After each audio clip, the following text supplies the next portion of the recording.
I'm going to get on here and say my little 1-2, and I'm going to get on off real quick. So let's start with May of '88, when I was born, and to my parents, who met at Jarvis Christian College in Hawkins, Texas. My dad was from Tallulah. My mom was from Dallas. They met up in Hawkins, Texas, and conceived me.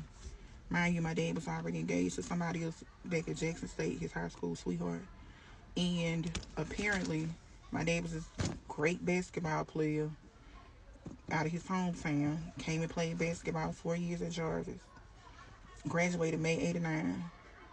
That's when my dad's family discovered that he had a kid.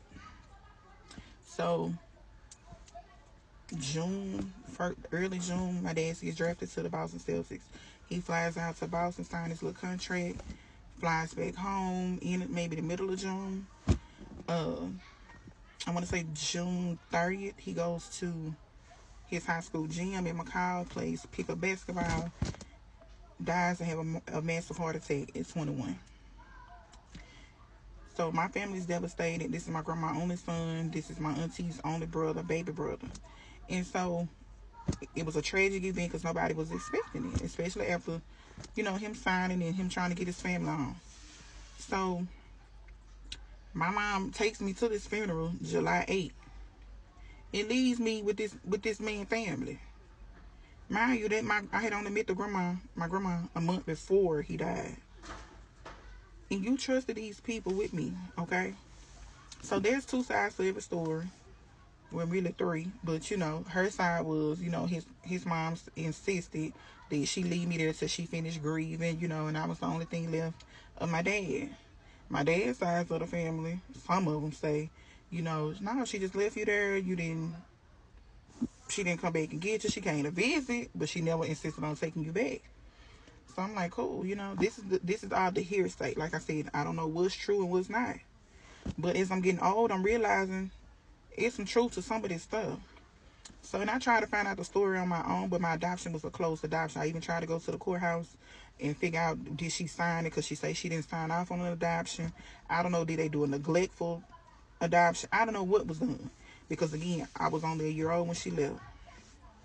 So, around I'm like 8 or 9, again, I'm assuming my grandmother is my biological mama. I never knew no difference. I'm assuming my grandmother is my biological mama. I've been calling her mama since I could talk. And it was only like I was 8 or 9 when I'm outside playing with my cousins. And my cousin's like, that's why grandma not your real mama. I don't know why you keep calling grandma your real mama. And I'm like, what you mean? Why y'all keep saying it? Because this is always one of their jokes when we joking.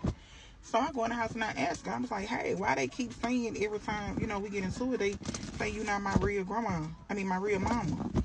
And so she went on and told me, she's like, I'm not your real mama. She said, I'm your grandmama. I said, well, where my mama at? And she was like, your mama in Dallas. I said, well, where my daddy? He dead. I was like, okay. So when my daddy coming back? She's like, when they die, he ain't coming back. You ain't gonna see him. I'm like, okay. So that's when I understood what death was. And then I was like, okay, well, give me my mama number. Let me call my mama. So she give me the number. She give me my mama name. I'm calling. Disconnect the line. The line don't even work. Cool. So now I'm kind of disappointed in my grandma because my grandma raised me not to lie to her. And I didn't. I never lied to my grandma, brother. I got in trouble, got my ass whooped. I never lied to her. And so I felt some kind of way because she lied to me. So, when I got in my teenage years, I got rebellious, started doing what I wanted to do. So at 12, my mom, I can remember at 12, my mom reaching out to me, wanted me to come to Dallas and visit, which I did. And I came to Dallas. I met my sister, my aunties, my grandma, which is her mom. I met, people that I had never met before. So cool. So I go back home.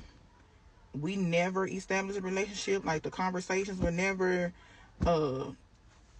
fluent. Like we didn't talk on the regular, none of that. So now I'm kind of in my mind thinking like, damn, I had a sister this whole time that you had custody of and you didn't come back and get me. Like what was so significant that you would keep one and not keep the other one? But kind of find out she really didn't raise her either. But that's another story for another day. So as I'm getting older, I'm rebellious because there's a lot going on that I'm finding out about. And I used to jump out my grandma's window like it was nothing at 14, 15. So I ended up getting pregnant with Shania. At 14, I had around 15. So My biological mom reached out. She was like, oh, you need to have an abortion. I'm like, my grandma like, oh, we don't believe in it down here. You know, nah, we not doing it. So that lady got on the phone and said, you know what? You ain't gonna be shit. You gonna stay in Tallulah and have a bunch of babies. I remember this shit verbatim. You don't forget words, man. She told me you ain't gonna do nothing. You gonna stay in Tallulah and have a bunch of kids. You ain't gonna finish school. None of that, because she has this thing about, oh, Tallulah people slow, they dumb, ain't nothing there, your country and all that old shit. You left me there, lady. You left me there. I didn't choose to be in Tallulah. You left me there. You left me there. You made a conscious decision to leave me with some motherfucking strangers that you knew nothing about. You left me in a town that you knew nothing about, because you was trying to go get your degrees. So here I am. I'm going through school fluent. Like anybody who graduated in 2006 can tell, I want no motherfucking dummy. When I had Trinai, I went to work at Doug's IGA, 15 years old. Worked until I finished school for 3 years. When I left Doug's IGA, guess what I did? I went on to Grambling. When I get to Grambling, Grambling wanted me to have a birth certificate, an original birth certificate. I had never had one. So I called my biological mom, like, hey, I need a birth certificate because these people telling me they don't have none. Or where the one they did have, Grambling wouldn't take it. It was unreadable or something. Anywho, she goes downtown Dallas to give me a birth certificate. They tell her, oh, it ain't no regular birth that you had no baby in 88. So I had to go dig that shit on my own, because at that time I'm 18. I could request one on my own. When I get my birth certificate, she not even on it. My daddy wasn't even on it. My birth certificate say my biological mom is Bertha Henderson, like my grandma birthed me. That's what my birth certificate say. And I know she didn't, because she was like 60 when I was born. My birth certificate got my grandma name on it. So she was already upset because she claimed she didn't sign off on no adoption. She had nothing to do with it. Again, I went to the courthouse. The people told me they couldn't show me no adoption papers because the adoption was a closed adoption.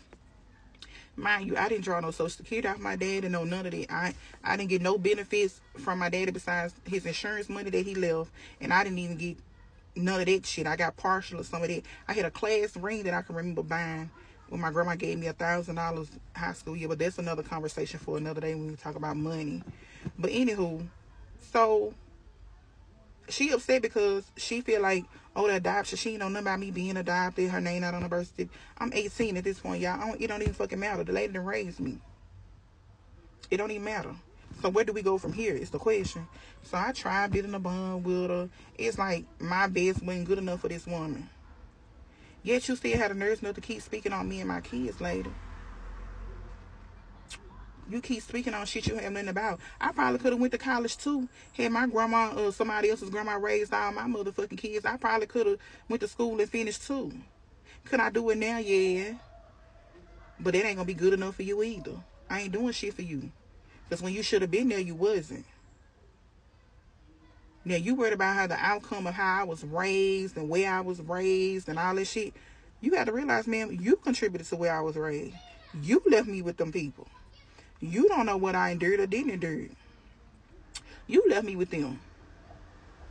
But here I am, 36.